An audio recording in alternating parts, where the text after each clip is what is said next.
Bismillahirrahmanirrahim. Assalamualaikum warahmatullahi wabarakatuh.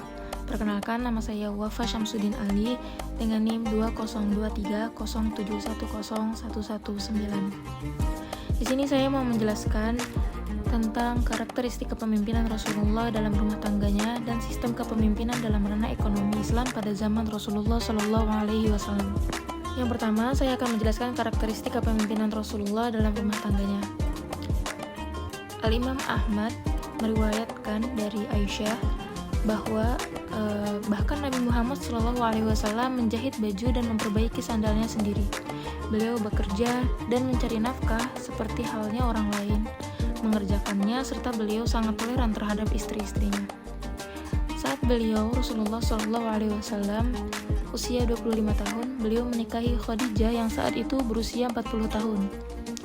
Bersama-sama bekerja dan berdakwah selama 28 tahun hingga Khadijah wafat di usia 68 tahun. Serta menduda selama 2 tahun. Barulah beliau menikah lagi dengan perempuan-perempuan yang kelak diramutnya hingga wafat 8 tahun kemudian. Kebiasaan Rasulullah di waktu pagi ialah mengunjungi istri-istrinya untuk memberikan nasihat dan menanamkan ajaran agama. Aisyah berkata, beliau tidak pernah memukul siapapun, baik itu istri-istrinya maupun pembantunya. Kemudian hadis riwayat Muslim meriwayatkan dari Anas bin Malik yang menjadi pelayan Rasulullah selama 10 tahun. Ia berkata, aku tidak pernah melihat seorang pria yang lebih sayang kepada anggota keluarganya selain Nabi Muhammad SAW. Kemudian penjelasan yang kedua ada sistem kepemimpinan dalam ranah ekonomi Islam pada zaman Rasulullah SAW. Nabi Muhammad SAW menjabat sebagai kepala negara Madinah, kemudian merubah sistem ekonomi dan keuangan negara sesuai dengan ketentuan Al-Quran dan As-Sunnah. Rasulullah SAW membentuk lembaga Baitul Al-Mal untuk penyimpanan kekayaan harta negara.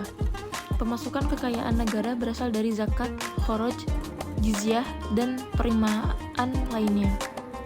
Kebijakan fiskal yang diambil oleh pemerintah dalam bidang anggaran belanja negara dengan tujuan untuk mencapai kestabilan ekonomi yang lebih baik dan laju pembangunan ekonomi yang cepat dan stabil. Dalam kebijakan fiskal modern, pajak merupakan sumber penerimaan negara yang paling utama, karena pajak berfungsi untuk memasukkan uang sebanyak-banyaknya ke dalam kas negara dan mengatur penyelenggaraan politiknya di segala bidang.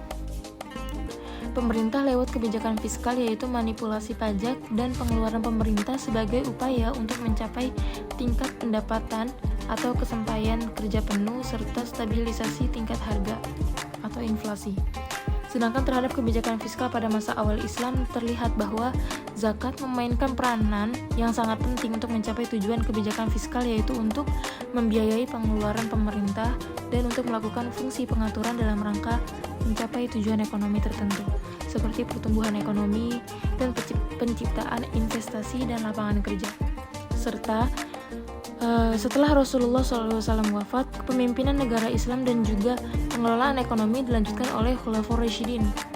Perekonomian pada masa Khalifah Abu Bakar As-Siddiq diwarnai dengan pemberontakan kaum murtad yang tidak bersedia berzakat. Kemudian pemerintahan Khalifah Abu Bakar merupakan qudwah dalam pengelolaan kebijakan fiskal. Demikian itu karena Abu Bakar mampu menciptakan keseimbangan antara pendapatan negara dan belanja negara dan terhindar dari budget defisit. Keberkahan yang dicapai oleh Abu Bakar salah satunya disebabkan oleh agregat pendapatan. Negara bersumber dari harta yang halal. Sumber-sumber primer yang dapat dilacak adalah zakat, khumus, jizyah, dan khoroj.